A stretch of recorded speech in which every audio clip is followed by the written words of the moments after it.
before. Got to apologise, we had a technical difficulty, so we got through a whole heap of questions for Kane, and we realised that no one was actually really watching because the internet had dropped out. So we're going to get the mice to pedal really fast, and we'll get back into it again, Kane. So thanks for your patience, mate. Look, you've represented the state on several occasions. How does a competition rate as a player to play in this tournament? It's an extremely high level. So there's the best, not 90% of the best players in the state playing in the Super League. So you're coming up against top quality players week in, week out. So no, it's fantastic. So, mate, having won several state titles and been around a lot of state goals, what are your future goals for the game? My goals are mainly team orientated. So whether it be club or say Super League with the Northern Knights, they're my main goals. So more of that team focus. So we mentioned you're a West Lakes member and did mention that in fact you're the president. Tell us a little bit about your work at West Lakes and what are your goals for the club? Okay, the club, like all clubs, it's the financial aspect of it. So the big part for our club is to make sure that we're financially viable moving forward for many years to come. The on-green bowling, whether you have success or not, really takes care of itself. Yep. But we've been fairly lucky down there over the last few years to have some on-green success, and I'm pretty sure that can continue. But yeah, the big focus for myself and our board and all of our members is the longevity of the club and the financial security. Yep. Mate, as I said, I'm not going to read out the question as it's written here because I think it sort of answers itself, but you head off to Helensvale in about a week. Yes. Measuring against last year, what are you going to do differently this year? A few of us, it's the first time that we've actually been up there and played in the competition, and it's probably the best club competition in Australia, the way it's structured. And if you go onto the Club Helensvale Facebook page or website, you'll be able to see the enormous amount of international players and state players that are actually competing in the tournament. So by having had a look at it last year, we know what we're sort of up against, and we fell short in a few games last year. So if we can change those around, our position on the ladder should be a little bit higher and be nothing better than sort of what Matty's going up with Adelaide. And so if Adelaide and West Lakes can feature in the finals, that'd be pretty good, Matty. See you there, Kane. Sounds like a good plan for SA Bowls. All right, so moving along to something a little bit lighter. Mate, favourite bowls player? Favourite bowls player would be the late Paul Richards, who was one of the best lawn bowlers this state's ever seen, and motivator and on-green character. But yeah, probably the best player I've seen in the 30 plus years I've been playing the game. Player to watch during the series? We spoke about them earlier, the two of them, young Nathan Black and Tyson Wilson, bowling really well as a combination, but yeah, two great young lads as well. Toughest opponent? Wayne Rudiger. Yep. Now, preference, lead or skip? Happy to play any position in the side that will help us get the overall result. A lot of boxes ticked, mate. Is there any left unticked? What event or championship do you most want to win? As I said before, happy to continue winning club titles for West Lakes and team events, but it'd be great to win the inaugural Super League with the Northern Knights. Which is a good segue. So aside from your team, who do you reckon is going to take out the trophy? I'd probably say the Hyson Comets. You know, they've got a pretty good side. They're sitting top at the moment, and they've got one of the best players in the state to come back for finals, young Scotty Tholborn. So, you add him to their mix, and they're looking pretty hard to beat. Well, that's a fair end, isn't it? Well, Kane, thanks very much for joining us, mate. I'll hand over to Matt. Thanks, As we said earlier, we don't have the viewer question for Kane today, but we promise that he will jump on and respond to each Facebook comment individually. So if you do want to give Kane a bit of love on there, still feel free to send them all type through. Something in the comments, and he'll get to them once he departs us here at Bowls SA. Thanks, Kane. Of course, he won't do it while driving. All right, so it's finally time to look at the team selections for round 7. Very important round, as we mentioned, as we looked at the ladder after round 6. Still a lot of damage that can be done in there. So let's go straight into it. We've got the Southern Blazers up against the Mallee Pirates. Ben Fidock versus Simon Dorr. Dylan Lewis, Ash Wiley come against Adam Forbes and Josh Thompson. Harry Burgess, Brenton Speed and Gavin Pfeiffer versus Kath Greenslade, Gary Thompson and Gary Meekums. Well, Matt, what do you reckon? the Pirates just have to win. You know, they're in 5th position. If they want to play finals, they just have to take care of the bottom of the table Blazers here. So you got to pick them with more to play for. The Blazers probably just looking to, you know, to avoid that wooden spoon position, perhaps get a bit more development into some of their players. But the Pirates, if they're going to be fair income contenders for the Super League, they have to take care of business here. Yeah, I agree 100%. And with the inclusion of Simon Dorr, Dorr is a pretty good singles player. The side they've picked this week, they've gone out to win all 3 disciplines to take one of the spots in the 4. Yeah, they've gone in. They've gone in fairly full strength, but you know, if you look at mathematically, they really need to take 12 zip. Yeah, that'll put the pressure on the Raiders. I think it's possible with the side they've picked. Yeah. Yep. So, well, let's put it on. I'm going the Mallee Pirates on that one. Yep, Mallee Pirates. Yep, Mallee Pirates. So the next game we'll go into the Heisen Comets versus Eastern Raiders. Ash Halls against Tony Treloar. A couple of singles players in there. They've been there for a majority of the tournament. Ben Harris, Josh Choppin versus Steve Grant and Carl Shable. Jackie Gardner, Cassandra Harvey and James Gregory up against Dwayne Edwards, Michael Lodge and Chris Flavel. I'll throw straight to you, Kane. What are your thoughts? As I said before, the Heisen Comets are travelling pretty good at the moment. They've picked another really strong lineup. I think they'll get over the top of the Eastern Raiders. So, yep. I'm going to upset a few people, and I'm going to tell you exactly how this one's going to unfold, and hopefully fire a few people up. Comets will win the singles. The Raiders will win the triples. They're undefeated in that discipline, and it's all going to come down to the pairs for this one, which I can't separate, but I'm going to narrowly give it to the Comets by a whisker. Well, I'm going to have to go a little bit of home team favouritism on that one because I do have to walk in the house and look at that Eastern Raiders uniform. I agree. I think that the singles will pretty much take care of itself. Ashley Halls and Tony Shaw, both great bowlers, but you know Ash Halls has been involved in a couple of close games. I think he's got the edge when it comes to the close games. Steve Grant making his first appearance. A little bit of controversy around the traps around his inclusion into his own team, but you know what? In all fairness, and I will defend Steve in this one. Look, he did put himself in there, but he has left the best to last. And I reckon that the Eastern Raiders are going to go up 2 rings to 1. That'll have big effects on the ladder, as we'll see later on. If they have a win, they're locked in, they play finals. So have you done a ladder predictor for us, mate? We can touch on it later on, but if they win, they're pretty much in. So they got plenty to play for. So we'll go straight into the South Eastern Spartans up against the Western Rogues, and as we can see there, Blake Feebig versus Sam Dietrich. That should be a cracking game. The star-studded pairs of Nathan Black and Tyson Wilson up against Brady Slater and Ashley Close.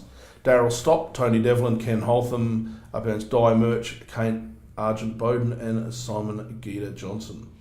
Kane, what do you reckon? Well, actually, I'm tipping the Rogues to actually get the overall here. Mm-hmm. So I think Blake Feebig's been performing really well in the singles, but young Sammy Dietrich has been bowling quite well, and I'm tipping Sam to get over the line against Blake. Yep. And the Brady Slater Ashley Close combination. It's they've been playing they've played a lot of bowls together over the years. They played really well last Sunday afternoon.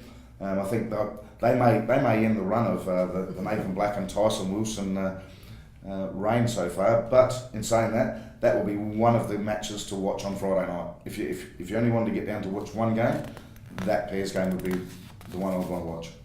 Well, actually televising that pairs game. Funnily enough, you can watch it from at home or at the venue. There you go. Have you all covered. Your thoughts, mate? Yeah, it looks like a great matchup. The Spartans need to win to keep their top 2 hopes alive. Finishing top 2, you get the double chance in the final, so plenty on the line still for them, and the Rogues sort of playing for a little bit of pride, as we know. Singles looks really good here. Blake Feebig and Sam Dietrich, 2 really good players that probably, they've could have achieved more in their bowls career. They've got really, really great talent and haven't quite gone to that state level yet. So those 2 is sort of a battle of, sort of still future prospect stars. But I'm going to give the edge to the Spartans narrowly. Oh, okay. Well, look, I'm looking at this and I'm thinking that Diana Amos has put in her absolute strongest lineup she possibly can. So she's not going to be holding anything back there. But I tell you what, I watched Brady Slater and Ashley Close, of course, bowling really well.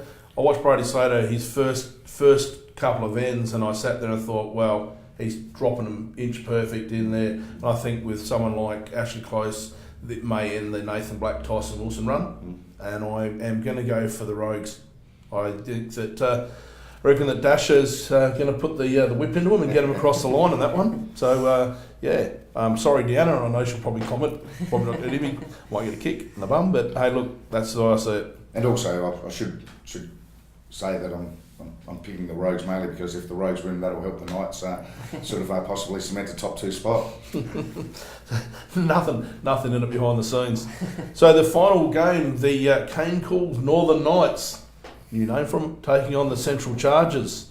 So Darren Warner up against Adrian Green, Yvonne Kelly and Cane versus Fergus Roundtree, Mark Haynes, Matthew Short, Todd Brand and Luke Pettersmore versus Cane Goldsworthy, Ben Bowman and Craig Mills. Well, let's start with you, mate. Should be a cracker. Should be an absolutely awesome game. What are we predicting here, mate? Well, we're predicting we're going out to win all 3 disciplines. Yep. Because if we win all 3 disciplines, then we're guaranteed to play finals, yep. And more than likely a top 2 spot, which gives us a double chance in the finals. So that's what we're going out to do. Yep. And I've spoken to some of my friends down at West Lakes that play for the Chargers, and so hopefully they can look after us. So no, I'm joking. Wow. I don't know what to say there. You've got me speechless. You're the one. Matt, super integral competition there, so Super League, none of that. Of course. Look, I think the Knights will get up here. Both teams have gone in very strong. Sort of with the Chargers, you've sort of always been waiting for them to fire throughout the whole competition. You know, they got probably, everyone sort of thought the best team on paper, and they've just had a couple of narrow losses, so you've sort of been waiting, but this week I'm going to go for the Knights with more to play for. I think they'll get up, but there should be some great individual matchups. Darren Warner versus Adrian Green will be great. That'll be a cracker. Like Darren's been playing exceptional singles. Adrian Green over the last few weeks when he's been put into that singles role, he's been sort of performing that well that he's nearly single-handedly got the Chargers over the line in a couple of games. So that should be a great game. But being the 8 o'clock game, there'll be with the results of the two 6 o'clock games. Will determine what's really on the line here. Yes. Comes down to the last one. Look, I think the funny thing about it is someone asked me about this as I was leaving on Sunday. That for those people posted, I'd like to know who is the person you feel drives the fastest in the game you've seen. Because I tell you what, if I was playing on a rink either side of Darren Warner, you would not want to lose concentration with him driving that hit. He's absolutely flying. We took a chunk out of the Salisbury cement bank a couple of weeks ago. Nothing is safe. But I can tell you now, with Adrian Green in the form that he is up against Darren Warner in the form, that singles is going to be brilliant. The way that Yvonne Kelly and yourself, Cane, we've spoken about, I like Mark and Fergus, but that's going to be a big ask. You guys take that form in. Fergus, another junior coming through, has a lot of talent. So expecting him and Mark to put on a pretty good game. So I want to just draw attention to one person in that's playing in this game, and funny enough, epitomises the juniors' desire to want to be in a tournament like this. Is actually Cane Goldsworthy. I spoke to him in round 1. Sat on a bus for 10 hours to just the photos, the uniform. He knew he wasn't playing. He wasn't selected in there. Lloyd Palmer said, well, look, at the end of the day, you're not playing. He still came along. Not the only time he's been there. Travelling over from west of Port Lincoln to come and be a part of it. And I think that lad, I actually believe that he's been accepted into the Australian Defence Force, and I think he may be leaving not long after, maybe next week, to join the forces. So congratulations, well done to Cane. And mate, you probably couldn't go into a better game, a must-win for the Northern Knights. So I'm going to go for the Knights on that one. I think that you may just get across the line. And Craig Mills looking for a win. I think if I turn my calendar over somewhere, I can see where he won in this the last time. No doubt my phone will ring somewhere around 6 o'clock tonight. You're talking about Owen? Owen. Let's hope it's not 0-5. So, all right. So look, should be a great round. As we've spoken before, it's a must-win for those top of the ladder. It is tight around the top 6. Yep, absolutely, and that shows the effect of the draft. Every team's had a win in the competition. Everyone can beat everyone, so it's good to see that draft working. And making a really even competition that you can't predict. So Yep. makes it hard for us tipsters, but That's right. good viewing. So Yep. it's fantastic. So, Kane, your top four. How do you think the top four's going to nuzzle out, mate? Top four, I think, will be not in any particular order, but the Comets, the Spartans, the Knights, and the Pirates. Okay. I'm going to go Comets, Spartans, Knights, and Raiders.